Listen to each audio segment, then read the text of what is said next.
Bezawada bar association కు ఎన్నికలు ఉత్కంఠభరితంగా జరిగాయి. దాదాపు 3 దశాబ్దాల తర్వాత తొలిసారి అధ్యక్ష పదవిని ఏకగ్రీవంగా ఎన్నుకున్నారు. న్యాయవాదుల రక్షణ కోసం అడ్వకేట్ ప్రొటెక్షన్ యాక్ట్ ను సాధ్యమైనంత త్వరగా అమల్లోకి తీసుకురావాల్సిన అవసరం ఉందని, ఇందుకు ప్రభుత్వం సహకరించాలని అధ్యక్షునిగా ఎన్నికైన లక్ష్మీనారాయణ కోరారు. రాష్ట్రంలోని ప్రత్యేక గుర్తింపు బెజవాడ బార్ అసోసియేషన్ కు ఉందని, న్యాయవాదుల సమస్యలతో పాటు ప్రజా ఉద్యమాల్లో కూడా తమ వంతు పాత్ర పోషిస్తామని అంటున్న లక్ష్మీనారాయణతో మా ప్రతినిధి Shyam Kumar face to face. Bezawada bar అసోసియేషన్కి ఈరోజు ఎన్నికలు అయితే జరుగుతున్నాయి. అయితే ఈ ఎన్నికలు చూసుకుంటే రాజకీయ పార్టీల ఎన్నికల తరహాలోనే చాలా ఈరోజు ఉదయం నుంచి కూడా సాయంత్రం వరకు కూడా ఎన్నికలు జరగబోతున్నాయి. ఈ న్యాయవాదులు అందరూ కూడా తమ ఓటు హక్కును వినియోగించుకున్నారు. అయితే బీబీఏ చరిత్రలో తొలిసారిగా దాదాపు 3.5 దశాబ్దాల తర్వాత ఏదైతే అధ్యక్ష పదవి ఏదైతే ఉందో దాన్ని యునానిమస్గా ఏకగ్రీవంగా కూడా ఎన్నిక అవటం పట్ల మిగతా న్యాయవాదులందరూ కూడా హర్షం వ్యక్తం చేస్తున్నారు. ప్రస్తుతం ఏదైతే యునానిమస్గా ఎన్నికయ్యారో ప్రెసిడెంట్ లక్ష్మీనారాయణ గారు ఉన్నారు.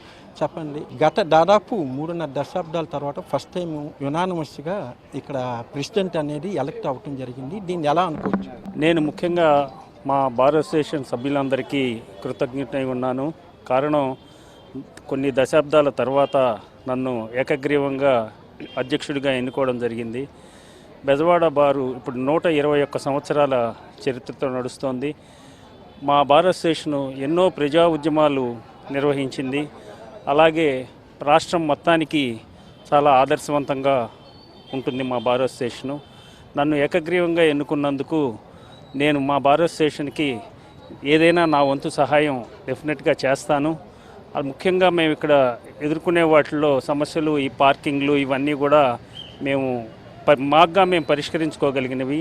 కానీ ప్రభుత్వానికి నేను కోరే విజ్ఞప్తి చేసేది ఏంటంటే, ఇదివరకు జూనియర్ సివిల్ జడ్జి కోర్టు జ్యూరిడిక్షను 3 లక్షలు ఉండేది. అది ఇప్పుడు ఈ రోజున ఒకేసారి 20 లక్షల రూపాయలకి, అంటే కామన్ స్టేట్ ఉన్నప్పుడే 20 లక్షలు చేయడం జరిగింది.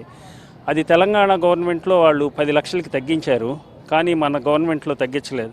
దానివల్ల జూనియర్ సివిల్ జడ్జిల మీద భారం పెరిగిపోయింది, సీనియర్ సివిల్ జడ్జికి వర్క్ లోడు తక్కువైంది. అందుకని ముఖ్యంగా నేను ప్రభుత్వాన్ని కోరేది ఏంటంటే, జ్యూరిడిక్షన్ పాయింట్ పెక్యూనరీ జ్యూరిడిక్షను 20 లక్షల నుంచి 7 లక్షలకు కానీ 10 లక్షలకు కానీ చేయాలని, అలాగే సింగిల్ కోర్టులో ఉన్న చోట 20 లక్షల రూపాయలు ఉండాలి. ఎందుకంటే వాళ్ళకి మళ్ళీ 20 లక్షలు 10 లక్షలు దాటితే సీనియర్ సివిల్ జడ్జి కోర్టు ఇంకో ఊరు వెళ్లాల్సి వస్తుంది. అందుకని సింగిల్ కోర్టు ఉన్న చోట 20 లక్షలు ఉండడం, మిగతా అన్ని కోర్టులు ఉన్న చోట మాత్రం అది 7 లక్షలో 10 లక్షలో చేయాలని చెప్పి నా కోరిక. అలాగే హెల్త్ కార్డ్స్, తెలంగాణ గవర్నమెంట్లో హెల్త్ కార్డ్స్ ఇవ్వడం జరిగింది. మన ఆంధ్ర గవర్నమెంట్ కూడా అడ్వకేట్స్ అందరికీ కూడా హెల్త్ కార్డ్స్ ఇష్యూ చేస్తే దానికి మినిమం ఏదన్నా కట్టాలి అని అంటే కట్టడానికి మేము ముందున్నాము. ఎందుకంటే స్పౌస్కి, ఒక ఫ్యామిలీకి హెల్త్ కార్డ్స్ కోసం హెల్త్ ఇన్సూరెన్స్ తీసుకోవాలంటే 50,000 నుంచి 70,000 రూపాయలు సంవత్సరానికి అడుగుతున్నారు. అదే రకంగా మన గవర్నమెంట్ కనుక న్యాయవాదులకి సహకరిస్తే అది 6,000, 7,000, 10,000 లోపు ఎంతున్నా సరే, మేము ఎక్కువ 4 లక్షలు, 5 లక్షలు, 10 లక్షలు అడగట్లా. ఒక 2 లక్షల రూపాయలు ఇన్సూరెన్స్ చాలు ఒక ఫ్యామిలీ. ఇంకా అడిగేది స్పౌస్కి అడుగుతున్నాం మేము, పిల్లలకు కూడా ఇదేం కాదు, స్పౌస్కి అడుగుతున్నాం. అలాగే అందరూ ఉద్యోగస్తులకి ఇళ్ల స్థలాలు ఇస్తున్నారు. న్యాయవాదులకు కూడా చక్కగా ఇళ్ల స్థలాలు కేటాయిస్తే ప్రభుత్వం నిర్ణయించిన ధర కడతాము. మాకు మ్యూచువల్లీ ఎయిడెడ్ కోఆపరేటివ్ సొసైటీ ఉంది, అలాగే మా బార్ అసోసియేషన్ తరఫున హౌసింగ్ సొసైటీ ఉంది.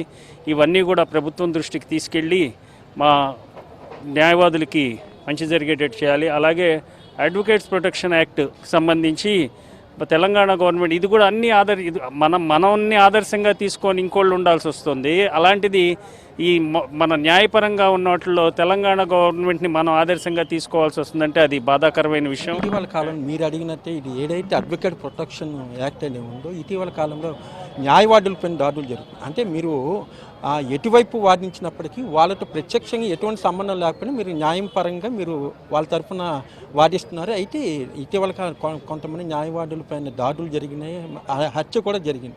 మరి ఇటువంటి సమయంలో ఈ ప్రొటెక్షన్ యాక్ట్ అనేది చాలా అవసరం అనేది మీరు భావిస్తారు? అంతేనండి. ఎందుకంటే అడ్వకేట్స్ ప్రొటెక్షన్, ఇప్పుడు డాక్టర్స్కి ప్రొటెక్షన్ యాక్ట్ వచ్చింది, వాళ్ళకి హాస్పిటల్ మీద దాడులు జరుగుతున్నాయి. ఇప్పుడు అడ్వకేట్స్ మీద కూడా ఈ దాడులు జరగడం ఏంటి? ఇప్పుడు హాస్పిటల్స్ అంటే పేషెంట్కి ఏదన్నా అయితే దాడి చేస్తారు. ఇక్కడ ఇరు పార్టీలు ఉంటారు. ఇరు పార్టీల్లో ఒక మా పార్టీకి అవతల ప్లేడర్ అంటే కోపం, అవతల పార్టీకి మా ప్లేడర్ నేనంటే కోపంగా ఉంటుంది. అందుకని చెప్పి ఈ రకమైనటువంటి దాడులు రాష్ట్రం మొత్తం జరుగుతున్నాయి. మొన్న ఈ మధ్య ఒక అడ్వకేట్ గారిని రోడ్డు మీద నుంచుంటే విపరీతమైన దాడి చేసి ఆయన రక్తగాయాలు చేశారు. ఎన్నో సందర్భాల్లో జరుగుతున్నాయి. అయితే అడ్వకేట్స్ పర్సనల్ ఇష్యూస్లో జరిగినవి అది వాళ్ళకి సంబంధించినవి. ఈ protection act while discharging the official duty advocate మీద ఏదన్నా జరిగితే ఈ అడ్వకేట్ ప్రొటెక్షన్ యాక్టు కాపాడాలి. దీనికి ప్రభుత్వం మంచి నిర్ణయం తీసుకొని ఆల్రెడీ డ్రాఫ్ట్ బిల్లు సబ్మిట్ చేయడం జరిగింది. కొంతమంది న్యాయవాదులు పాదయాత్రలు చేశారు. ఇవన్నీ కూడా ప్రభుత్వం దృష్టిలో ఉన్నాయి. కాబట్టి ప్రభుత్వం దీనికి సంబంధించినంత మటుకు త్వరగా చర్యలు తీసుకొని మంచిగా చేయాలని కోరుకుంటున్నాను. మొత్తం మీద ఏదైతే బీబీఏ చూసుకున్నట్లయితే అనేక ప్రజా ఉద్యమాల్లో కూడా బీబీఏ చాలా ప్రథమ పాత్ర పోషించింది. రాష్ట్ర విభజన సమయంలో కానీ ఇతర అంశాలకు సంబంధించి కూడా అనేక పోరాటాలు కూడా చేసి రాష్ట్రంలోనే బెజవాడ బార్ అసోసియేషన్ అంటే ఒక ప్రత్యేకమైన గుర్తింపు ఉంది. తన హయాంలో కూడా బీబీఏకి ఒక మంచి గుర్తింపు తీసుకురావడానికి తన వంతు కృషి చేస్తుంది. ముఖ్యంగా ఏదైతే అడ్వకేట్ ప్రొటెక్షన్ యాక్ట్ అనేది ఉందో దాన్ని చాలా సాధ్యమైనంత త్వరితంగా ప్రభుత్వం దాన్ని అమలు చేయాలనేది కూడా కోరుతున్నారు. Camera person Alok to Shyam, HM TV.